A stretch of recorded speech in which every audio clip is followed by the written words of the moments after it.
From Michigan Public, this is It's Just Politics. I'm Zoe Clark. And I'm Rick Pluta. Today, a new court decision says Michigan does not need to turn over unredacted voter information to the federal government. But why did they want it in the first place?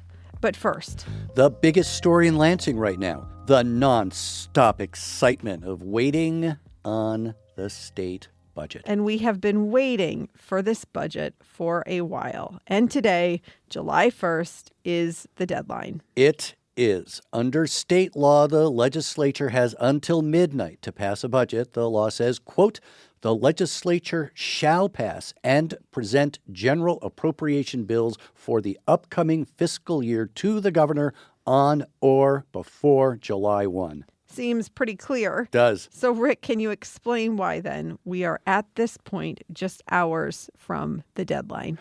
Well, not really. We have the budget numbers, the estimates on what the legislature has to spend. The legislature has had these official numbers in hand for 6 weeks and a pretty good idea of what they were working with since back in February.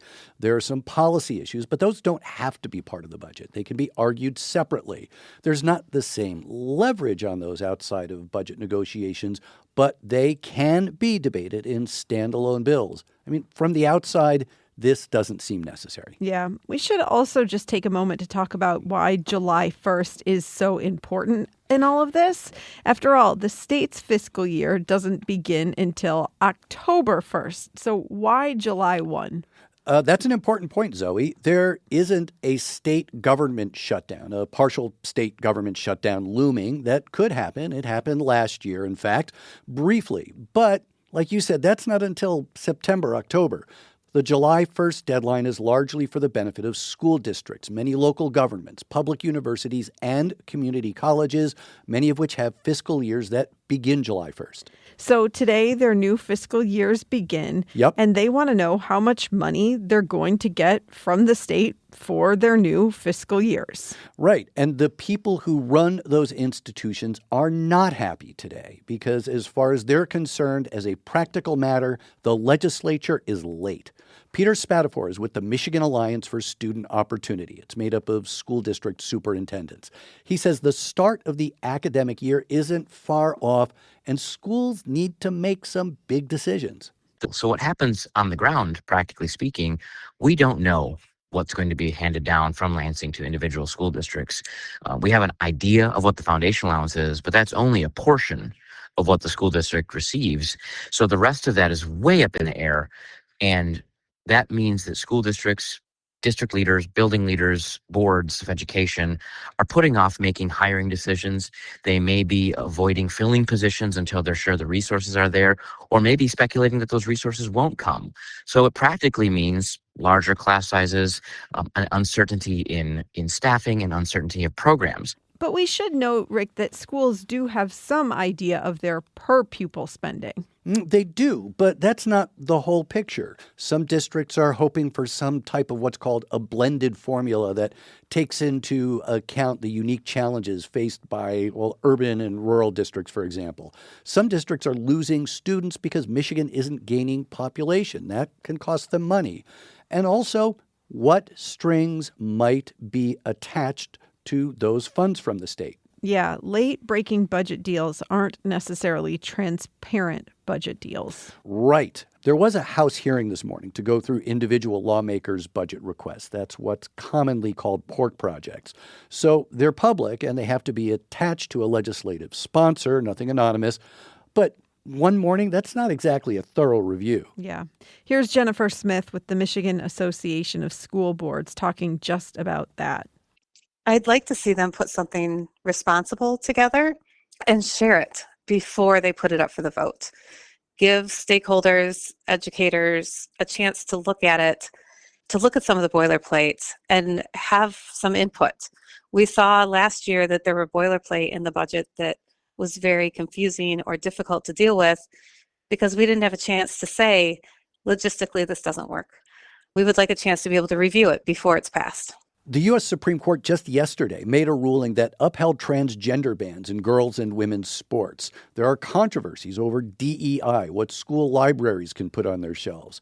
Schools would like the legislature to debate those separate from the budget so this can get done. And local governments have some of those same concerns. Yes, the legislature has property tax reform, making those taxes more affordable on its agenda, local zoning preemption for economic development. Those are big questions that John Lamacchia of the Michigan Municipal League says should wait for another day. Lamacchia is watching what happens with a big ask from local governments right now, a trust fund to ensure there is money for revenue sharing. Yes, we want it done, but we still want to make sure our objectives can be accomplished. And so that is what our focus is today, is still on that end objective of getting our number one policy priority done. And school officials have some thoughts on that for sure. The money for that trust fund would come from the state sales tax, which mostly goes to schools. Oh, yes, it is a tough sell to get schools on board there. Okay, so now here we are, back to just asking the big question: can this budget get done before midnight tonight? Before midnight? Almost certainly not. But the other question is, what is the real world impact if schools, colleges, universities, local governments get a budget at 6 a.m. versus midnight?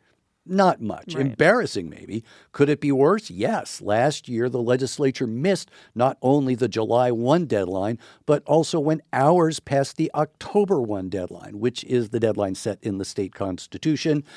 October 1, you said earlier, is the start of the state's fiscal year. Yeah. So Robert Schneider with the nonprofit Citizens Research Council of Michigan says missing the deadline by a day or two would not trigger immediate disaster, but it would be embarrassing for lawmakers. Each week, each month makes it tougher on local governments and school districts to figure out what they're going to do when they don't know what that major funding stream from the state is going to be for them.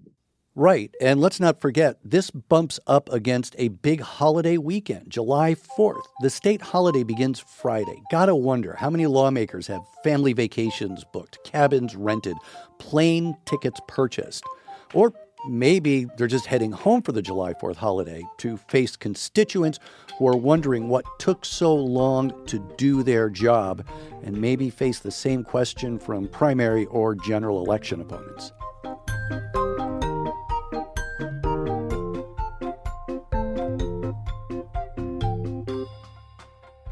This is It's Just Politics. Michigan does not need to turn over unredacted voter rolls to the federal government. That's the recent decision from the U.S. Sixth Circuit Court of Appeals. But what is this unredacted information in the first place, and why does the Justice Department want it? Rick, I recently spoke with Haley Harding of VoteBeat to get a better understanding. Haley, hi. Hi, thanks for having me. So I know we have asked you before, but please remind us, what are these unredacted voter rolls? So there is a version of the voter roll that is totally public. You can get it, I can get it, anybody can get it, right? And it has in there, a person's name, right? The specific elections they've voted in, obviously nothing on how you voted, right? But what the Department of Justice is asking a number of states, almost every state for, is specifically the unredacted version, which includes social security numbers, or at least part of them. It includes driver's license information, which maybe the federal government already has, but not tied to your voting record. And why does the federal government say they want this information? That's actually part of the issue, is they haven't explicitly said why they want this information, which is part of the reason the Sixth Circuit Court of Appeals shot this appeal effort from the Department of Justice down. There is a federal requirement that when the federal government specifically asks for big information like this from the state that includes private information, they have to explicitly say what they're doing with it, how they're going to store it, and why they want it. The DOJ still officially has not given that information out at all. Our best guess is that they are establishing some sort of national voter file, or maybe they are looking at these to compare citizenship records with who is voting. But the process of doing that is so complex and so difficult to do that there's a reason that the states largely manage their own voter rolls. Who within the state? Yeah. So the Secretary of State's office, right, manages the overall file, right, that goes through the Bureau of Elections. They are in charge of like if you were to put the request in to get the file, you'd put it in through the Bureau. But each individual file, so like I live in Detroit, for instance, when I register to vote, the Detroit City Clerk takes my information and puts it in the qualified voter file, right? Which then is maintained by the state overall. So it's usually your local clerks, your township clerk, your city clerk that is managing the bulk of it, right? In extremely limited cases, the county clerk might do something, but it is almost exclusively your city and township clerks that are doing the bulk of the work in the voter file. Which is just an example of how localized our elections here in Michigan are. Yeah, in fact, Michigan is one of the most decentralized states in the country in terms of how we manage our voter file. And in a number of states, I want to say the majority of them actually, it is run by the counties specifically, whereas in Michigan, we have almost 1,600 election officials across the state. Who decides what gets redacted? So, generally speaking, we redact personal identifying information that is usually set by state law, actually, right? So that is your social security number or parts of it, your driver's license information, anything that could be used to potentially steal your identity functionally, right? Like if someone has your address, they're not going to steal your identity with that. But if they have your social security number, if they have your driver's license information, they can do a lot more damage with that, right? So that, generally speaking, is set by both state and federal laws that they need to be protected when being handed out by the state government. Haley, I guess I could hear someone listening to this and going, why does any of this matter? Redacted, unredacted, my information, the federal government, don't they just have all this data anyway? I mean, what's at stake here?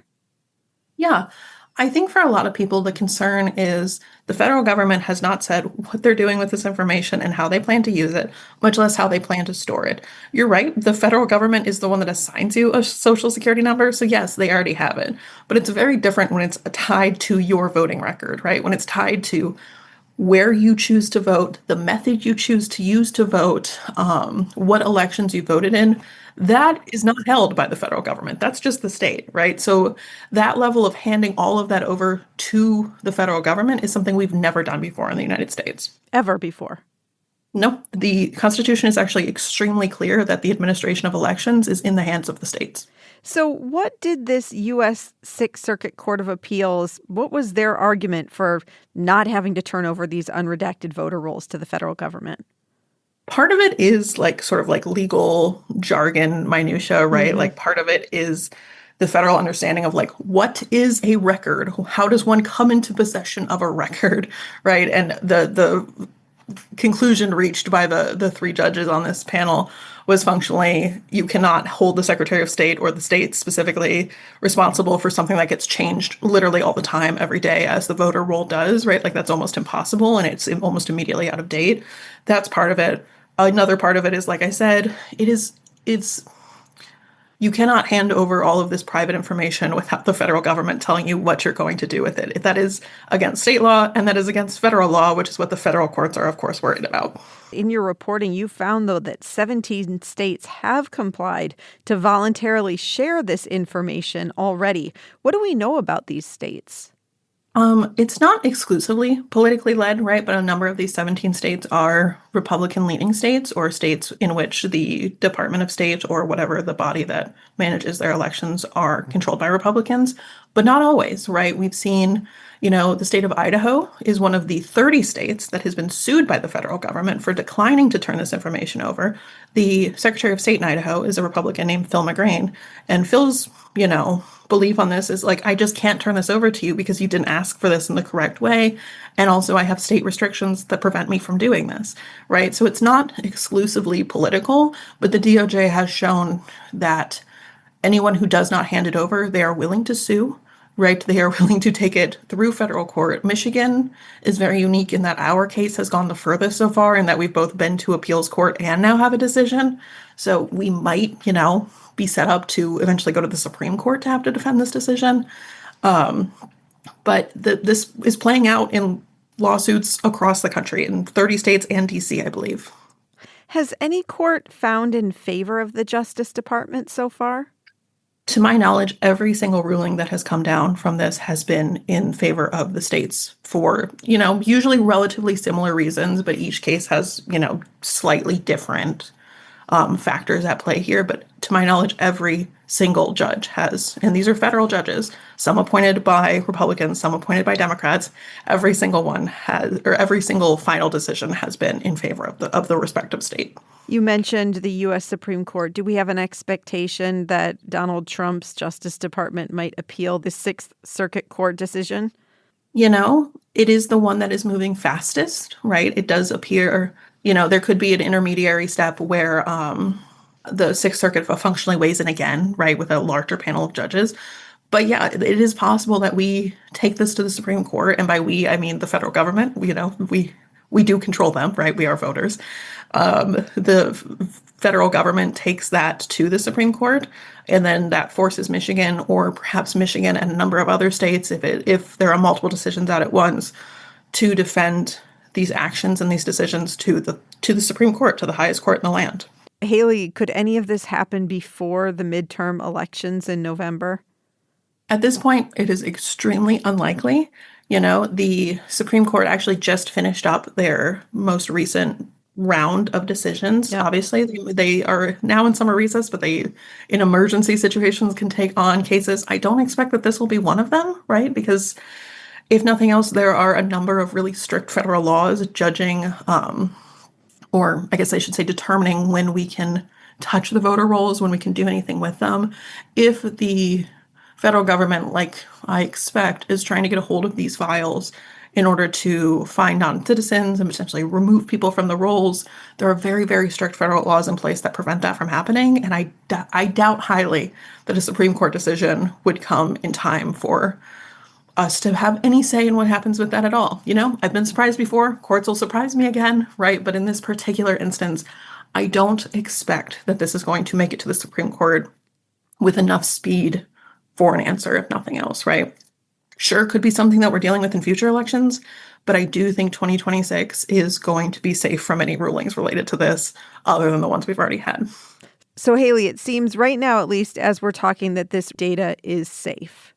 Yeah, I think that you can assume that while the federal government does have your Social Security number, they are not having it tied directly to your voting record, right? The state, as did a number of states, did turn over, the unredacted version without that information, but that is very different from them having, your personal identifying information.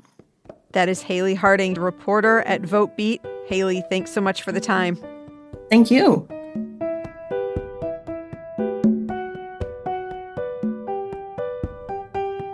And in other voting and court news, a U.S. Supreme Court decision this week will allow for the counting of mail-in ballots that arrive at a clerk's office after Election Day. It upholds Michigan's system for counting late arriving ballots. Michigan is one of roughly 30 states that allow some type of grace period for mail-in ballots that arrive after Election Day. Michigan allows overseas mail-in ballots to be counted if they arrive within 6 days of an election and are postmarked on or before Election Day.